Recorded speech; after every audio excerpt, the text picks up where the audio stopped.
My fiancé texted, "I'm not in love with you anymore." I replied, "Thanks for the heads up." Then I called off the wedding, sold her dress, and left town. A week later, she was begging in front of my parents. I, too male, was sitting on the edge of our bed, the one we'd spent a whole Saturday assembling, when my phone lit up. It was just after 10 p.m. A message from Clara, 29, my fiancée. "I'm not in love with you anymore." Just that. 7 words. No call. No, we need to talk. It was the emotional equivalent of a drive-by shooting. I read it once, then twice. My thumbs hovered over the screen, 1,000 angry, wounded replies fighting for their chance to be born. In the end, what was the point? The message wasn't an invitation to a discussion. It was a verdict. I typed, "Thanks for the heads up." Then I put my phone on airplane mode, and the silence in the apartment we shared became deafening. The only sound was the hum of the refrigerator, a machine completely indifferent to the fact that my world had just fractured. I didn't feel rage, not yet. I just felt cold. A strange, surgical clarity washed over me. The objective was no longer to build a life, but to dismantle one with minimal collateral damage to myself. The next morning, I didn't jump into action. I couldn't. I made coffee and sat on the balcony for an hour, just watching the city wake up. The first step wasn't about revenge. It was about damage assessment. I pulled out my laptop and created a spreadsheet. Title: Project Disentanglement. I listed every shared financial commitment, every deposit, every vendor for the wedding. The wedding was in 3 months. The financial carnage was immediate. I spent the next week on the phone and email. It was a slow, grinding process. The venue was the first call and the biggest loss. The manager was polite but firm. Our $15,000 deposit was, as the contract stated, non-refundable. The caterer, a kind man named Mr. Henderson, sympathized and agreed to refund half of our deposit, a small mercy. The photographer was a different story. His response was a curt email. "My time was booked. The deposit is non-negotiable." Each no was a fresh wound, a reminder of the future I'd been investing in.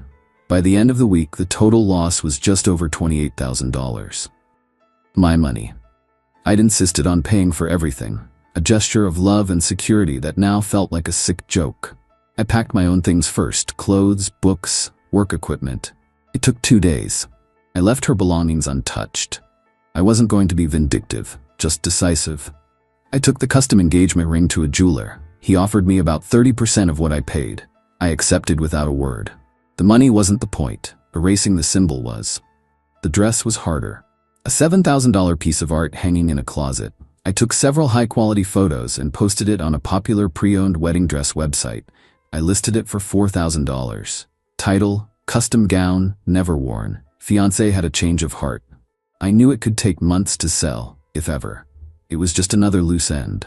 Finally, the apartment. Our lease had a hefty break fee. I called the landlord and explained the situation.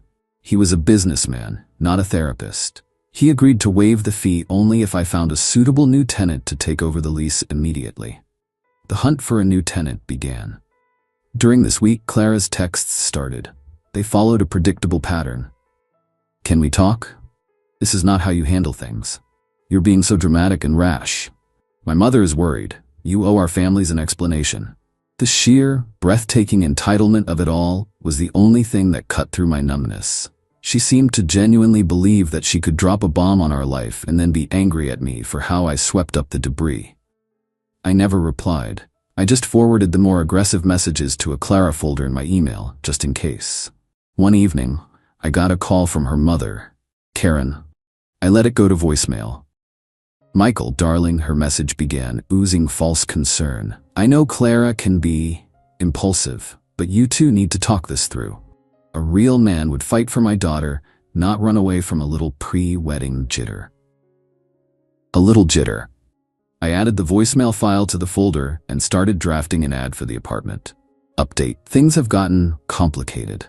I found new tenants for the apartment, a young professional couple named Mark and Sarah. They were eager to move in at the start of next month. It was a huge relief. I arranged for professional movers to clear out my furniture and put it in storage for now. I was crashing on my brother's couch an hour away. With the logistics handled, the emotional fallout began to hit. The first wave was Clara's friends, sending me messages ranging from, "Are you okay?" to "How could you be so cruel to her?"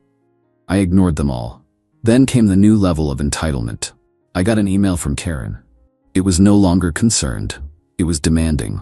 Michael, Clara needs to get her things from the apartment, but she can't possibly organize it all herself in her emotional state. You need to come and help her pack. Furthermore, she requires financial assistance for a new apartment's deposit, as you have left her in a precarious situation. I didn't reply. Instead, I sent Clara a single, direct email.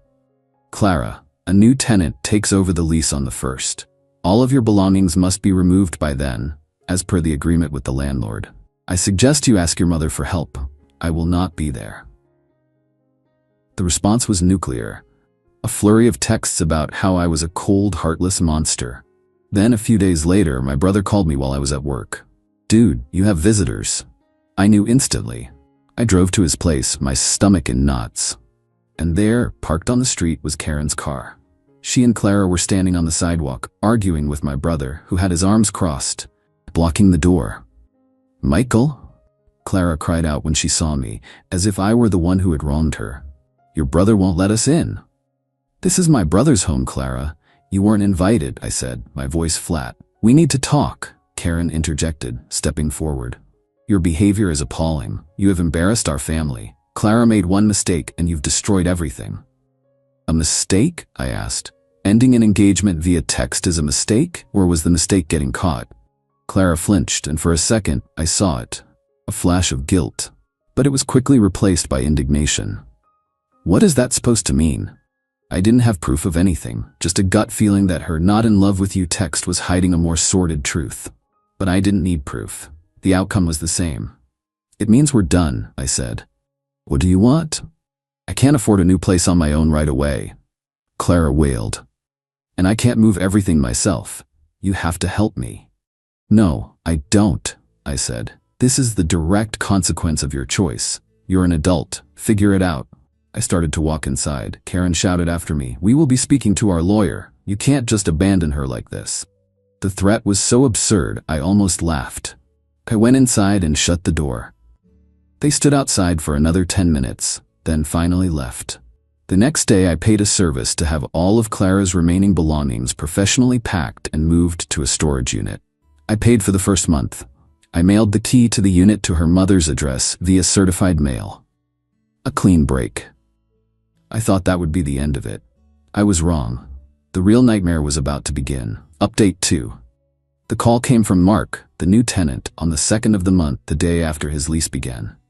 Michael, sorry to bother you, man, but we have a problem. There's someone in the apartment. He says he's living here. My blood ran cold. What's his name? Leo, Mark said. Says he's the old tenant's cousin. Leo, Clara's cousin, a permanent fixture on the couches of friends and family. It all clicked into place. Clara hadn't moved her things out. She had just moved her cousin in. I immediately called my lawyer, Sarah, a sharp, no-nonsense woman who had helped my dad with a business issue. I explained the situation. She let out a long, slow whistle. "Oh, she didn't," she said, a hint of admiration in her voice for the sheer audacity. "Okay, Michael, do not contact her. Do not contact the cousin. This is now a legal matter. This is an illegal sublet and an unlawful detainer situation. We need to start the formal eviction process." And so began my education in tenant law. Sarah explained that we couldn't just throw him out. Leo had established residency. Illegal as it was, the police would not intervene without a court order. We had to serve him with a formal notice to quit, giving him a set number of days to vacate. We hired a process server. Leo, of course, refused to answer the door. It took 3 attempts before the server could legally post the notice and certify that it had been delivered. The notice period came and went. Leo stayed put. Mark and Sarah were, understandably, furious. They were staying in a hotel, and I was paying for it. It was my responsibility. The next step was filing an unlawful detainer lawsuit to get an eviction order from a judge. The filing fees, the lawyer's fees, the hotel bills, they were all piling up. Clara's little scheme was costing me thousands. During this time, I got a new email from Karen. "I hear you are trying to evict my nephew, who is watching Clara's things for her. You are harassing our family and causing immense stress. Our lawyer has advised us that we have a strong case against you for breach of promise and the financial and emotional damages you have inflicted upon Clara. It was a bluff, and I knew it. Sarah confirmed that a breach of promise suit is virtually impossible to win in our state, especially when Clara was the one who ended it. The email, however, was a gift. It was a written admission that they knew Leo was there. The best part? My lawyer, through a bit of digging on social media, found out that Leo had been complaining to friends online about his new landlady, who was a total flake. He had posted a screenshot of a text conversation with Clara where she agreed to let him stay for $500 cash a month, just keep it on the down low. She wasn't just letting him crash. She was committing rental fraud while I paid the price. The court date for the eviction was set for 6 weeks later. 6 more weeks of paying for a hotel for my new tenants and a mortgage on a house I wasn't even living in. It was infuriating, a slow, grinding battle. But with every bill I paid, my resolve hardened. This was no longer just about moving on. It was about accountability. Final update. The eviction hearing was as anticlimactic as it was satisfying. Leo showed up, looking sullen. Clara and Karen were there for moral support. They tried to sit in the back, but the judge called Clara forward once her name came up. Sarah was magnificent. She presented the case clearly. The new valid lease with Mark and Sarah. The notice to quit. The mounting hotel bills. And then the final stroke. A certified copy of Leo's social media post, complete with the screenshot of his texts with Clara about the $500 cash rent. The judge looked from the screenshot to Clara. Her face, a mask of self-righteousness, crumbled. "Miss Dubois," the judge said, her voice dangerously soft. "Did you enter into a rental agreement with your cousin for an apartment you were no longer leasing?" Clara stammered. "I was just trying to help him." "By committing fraud?" The judge finished. The eviction was granted, effective immediately. The judge also issued a summary judgment ordering Clara to reimburse me for all the hotel costs, my lawyer's fees, and the court costs. It was a significant amount, far more than the original wedding deposits I'd lost. Clara and Karen stormed out of the courtroom. Leo just looked lost. I walked out feeling quiet. It wasn't the explosive victory I might have imagined. It was the quiet, methodical triumph of process, of consequences. Life has moved on. I got my own place in a different part of the city. I sold most of the furniture I'd put in storage. I wanted a fresh start. My brother and I took a weekend trip to the mountains, and for the first time in months, I felt genuinely light. Last week, I got a notification from the wedding dress website.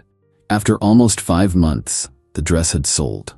A few days later, a letter arrived at my new address. It was a card from the buyer, a woman named Amanda.